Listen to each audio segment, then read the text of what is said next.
Hello student, कैसे हैं आप? आई होप आप सभी अच्छे होंगे। प्यारे बच्चों, आज हम करेंगे कक्षा 4 के हिंदी के पार्ट 18 को। बच्चों यहाँ पे ये पार्ट 20 दिख रहा है, लेकिन ये आपकी बुक में पार्ट 18 है। तो इस पार्ट का नाम है बच्चों हमारी जनजातीय कलाएं। तो इससे पहले वाली वीडियो में हम इस पार्ट को अच्छे से समझ चुके हैं। यदि आपने वो वीडियो नहीं देखी तो आप हमारे चैनल की प्लेलिस्ट पे जाकर वो वीडियो देख सकते हैं। इस वीडियो में हम इस पार्ट के प्रश्नोत्तर व अभ्यास प्रश्नों को करेंगे। तो बिल्कुल भी देर न करते हुए बच्चों चलते हैं इस पाठ के प्रश्नोत्तरों की ओर। बच्चों इस पाठ का जो प्रश्न क्रमांक 1 है वो है जनजातीय कला प्रदर्शनी से क्या बताया गया था। तो वहां पर जो जनजातीय कला प्रदर्शनी थी तो उसमें जो जनजातियां हैं बच्चों उनके बारे में कि वो किस परिवेश में रहती हैं, किस तरीके से वो अपना जीवन यापन करती हैं, वो किस किस वस्तुओं को अपने उपयोग में लाती हैं, तो वो सारी चीजें इस जनजातीय प्रदर्शनी में बताया गया था। तो यहाँ पे हम देखेंगे बच्चों इस प्रश्न का उत्तर, जनजातीय कला प्रदर्शनी में विभिन्न जनजातियों की कलाओं, ठीक है, एक तो इसमें कलाओं को कि उनके पास क्या क्या कलाएं हैं, जैसे कि वो विभिन्न प्राकृतिक चीज़ों से विभिन्न वस्तुएं बनाते हैं, ठीक है, जैसे कि अपने घरों को सजाते हैं, ठीक है, अपने इस्तेमाल में आने वाली चीज़ों को बनाते हैं, रस्सी वगैरह आदि। उनके स्वाभाविक परिवेश में बताया गया था, मतलब जिस तरीके से वो रहते हैं उसी परिवेश में उन्हें बताया गया था। तो इस प्रश्न का उत्तर हम यहाँ से कर लेंगे। जो ख नंबर वाला प्रश्न है वो है प्रदर्शनी को किन किन चीज़ों से सजाया गया था। तो बहुत सारी चीज़ें, जैसे कि ना पत्तियां, पेड़ की छालें, मिट्टी, बहुत सारी चीज़ों से उस प्रदर्शनी को सजाया गया था, जिससे कि हमें ये जानकारी मिल सके कि जो जनजातियां वो किस तरीके से अपना जीवन यापन करती हैं। तो यहाँ पे हम देखेंगे इस प्रश्न का उत्तर, प्रदर्शनी को जगह जगह बांस, पत्तों, सन, सुतली और लकड़ी, इन सारी चीज़ों से सजाया गया था। ठीक है, एक बार और देखें, बांस, पत्तों, सन, सुतली और लकड़ी से बनी कलात्मक वस्तुओं से सजाया गया था। इन चीज़ों से बनी हुई कलात्मक वस्तुओं से सजाया गया था। जो अगला प्रश्न है 11 नंबर वाला वो है मध्य प्रदेश की प्रमुख जनजातियां कौन कौन सी हैं। तो मध्य प्रदेश की बच्चों जो प्रमुख जनजातियां हैं वो हैं गोंड, भील, कोरकू, कोल, बेगा, मारिया और सहरिया। ठीक है, ये जनजातियां मध्य प्रदेश की विभिन्न जनजातियां हैं। वैसे तो बहुत सारी जनजातियां मध्य प्रदेश में पाई जाती हैं, लेकिन मुख्य रूप से जो जनजातियां पाई जाती हैं वो ये हैं गोंड, भील, कोरकू, कोल, बेगा, मारिया और सहरिया। ठीक, अगला जो घ नंबर वाला प्रश्न है वो है गोंडी चित्रकला शैली को क्या कहते हैं। तो गोंडी चित्रकला शैली को बच्चों चिन्हा कहते हैं। क्या कहते हैं? चिन्हा। इस शब्द को आप याद रखिएगा, चिन्हा। ठीक, ड़ नंबर वाला प्रश्न है ये है गुदनी चित्रकला में कौन कौन सी मिट्टी का प्रयोग किया जाता है।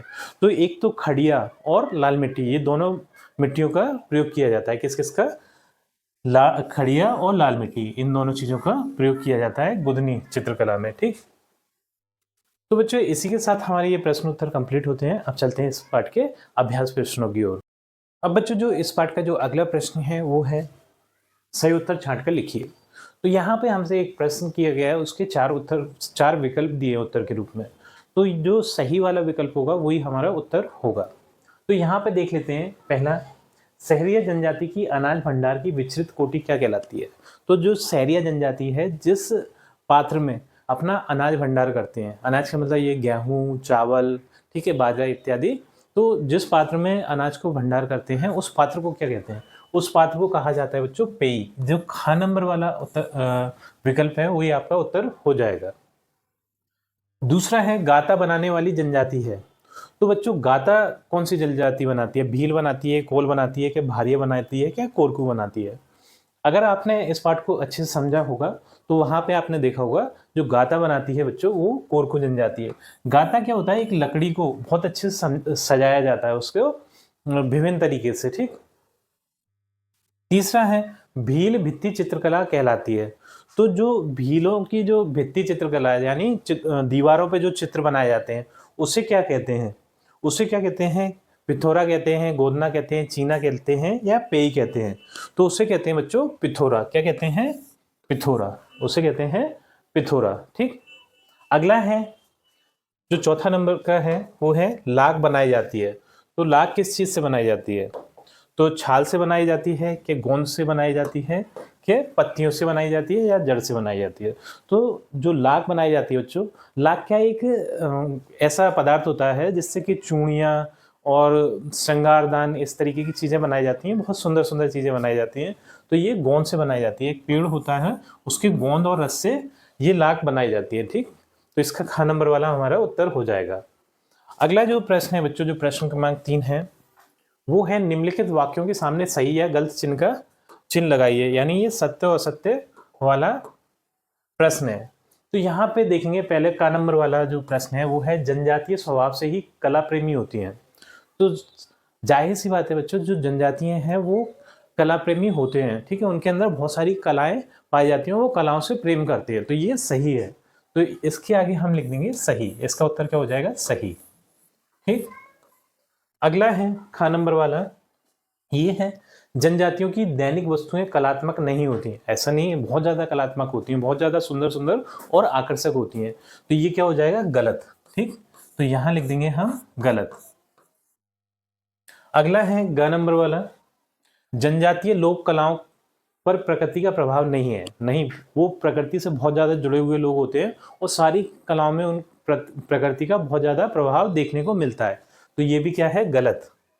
ठीक, अगला है घ नंबर वाला, ये है जनजातीय जीवन और परंपराएं प्रदेश की अमूल धरोहर है। बिल्कुल सही है, बहुत ज्यादा ये महत्वपूर्ण धरोहर है, इसे हमें संभाल के रखना है। तो ये सही बात है। ठीक, सही। अगला है ड़ नंबर वाला, गीत संगीत और नृत्य जनजातीय परंपरा के महत्वपूर्ण अंग है। बिल्कुल सही बात है, ये इनसे जुड़े रहते हैं, गीत संगीत और नृत्य से जुड़े रहते हैं। ठीक, तो ये सही बात है, तो यहाँ पे हम लिख देंगे सही।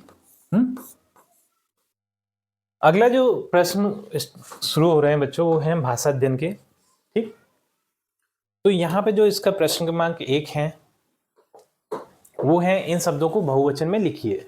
तो जो वस्तु एक होती है उसे अपन एक वचन बोलते हैं, और जो एक से अधिक है संख्या में उसे बहुवचन बोलते हैं। जैसे ये एक पेन है, ठीक, तो ये एक वचन में आ जाएगा। मेरे पास 2 पेन होते तो वो बहुवचन में आ जाते। ठीक, इन्होंने एक उदाहरण भी दिया है, जैसे जाति। जाति मतलब एक जाति की बात चल रही है, और जातियां यानी एक से अधिक जातियों की बात चल रही है। ठीक, मूर्ति, तो इसका जो अपन को यहाँ पे ना एक वचन शब्द दिए हैं, इनको हमें बहुवचन में लिखना है, बहुवचन में बदल के लिखना है। तो मूर्ति का हो जाएगा मूर्तियां। ठीक, क्या हो जाएगा? मूर्तियां। इस तरीके से हम लिख सकते हैं, मूर्तियां। अगला है प्रति, तो प्रति का हो जाएगा प्रतियां। प्रतियां। अगला है गति, गति का हो जाएगा गतियां। ठीक, गतियां।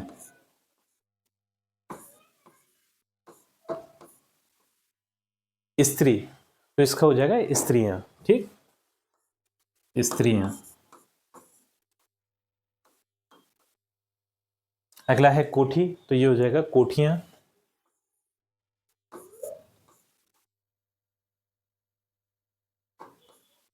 अगला है रोटी, तो इसका हो जाएगा रोटियां। ठीक, रोटियां। इस तरीके से इस प्रश्न के उत्तर को भी हम कर सकते हैं। अब चलेंगे अगले प्रश्न की ओर। जो अगला प्रश्न है बच्चों, वो है भाषा अध्ययन का प्रश्न क्रमांक 2। यहाँ पे दिया है पाठ में आए युग्म शब्दों को छांटिए और उदाहरण अनुसार लिखिए। तो जैसा कि यहाँ पे एक उदाहरण भी हमें दिया है, पेड़ और पौधे। तो ये क्या है बच्चों? युग्म शब्द हैं। ये साथ में जो शब्द आते हैं उन्हें हम युग्म शब्द बोलते हैं, और इन्हें ये एक डैश जैसा निशान दिख रहा है, इसके द्वारा साथ में जोड़ के लिखा जाता है, और इसका अर्थ होता है पेड़ और पौधे। ठीक, अगला जो युग्म शब्द है बच्चों, उसे हम लिखेंगे, अगला है धनुष वाण। क्या है?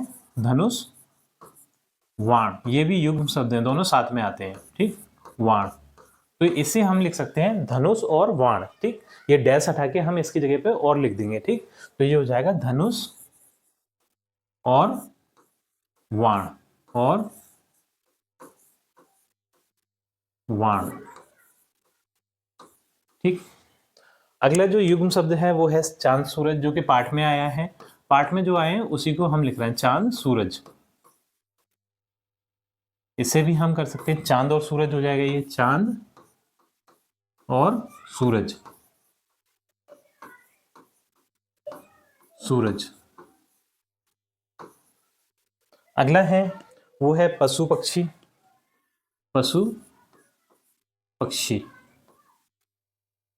पक्षी, तो ये हो जाएगा पशु और पक्षी, पशु और पक्षी। अगला है वो है श्रृंगार पेटिका, श्रृंगार पेटिका।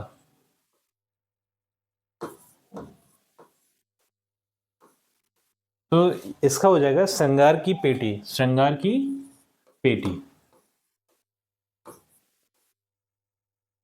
की पेटी।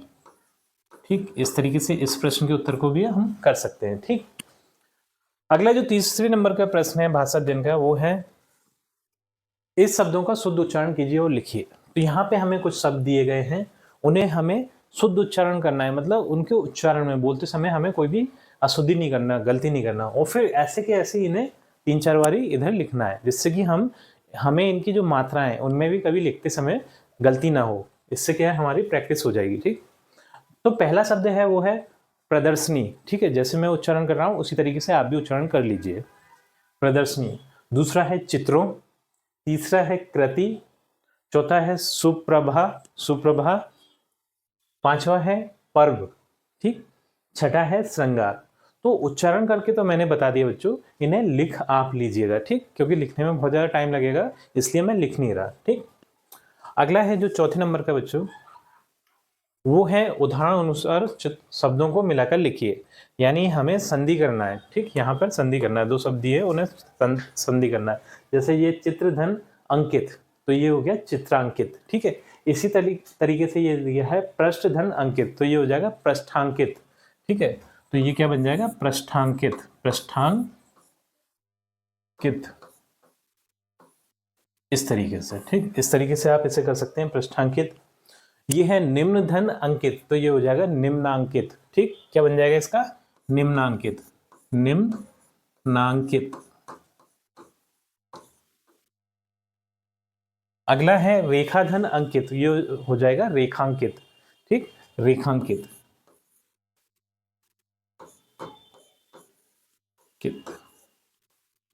ठीक। तो बच्चों अगला जो है वो योग्यता विस्तार के लिए है, तो ये खुद से करने के लिए रहता है, इसलिए मैं नहीं करवा रहा। ठीक है, तो हमने यहाँ पे इस पाठ के प्रश्नोत्तरों को देखा, अभ्यास प्रश्नों को देखा, भाषा अध्ययन के प्रश्न भी करे। तो बच्चों इसी के साथ हमारी ये वीडियो कंप्लीट होती है। आई थिंक ये वीडियो आपको पसंद आई होगी। यदि वीडियो आपको पसंद आई है तो वीडियो को लाइक करिए, चैनल को सब्सक्राइब करिए। आपसे मिलते हैं अपनी अगली वीडियो में।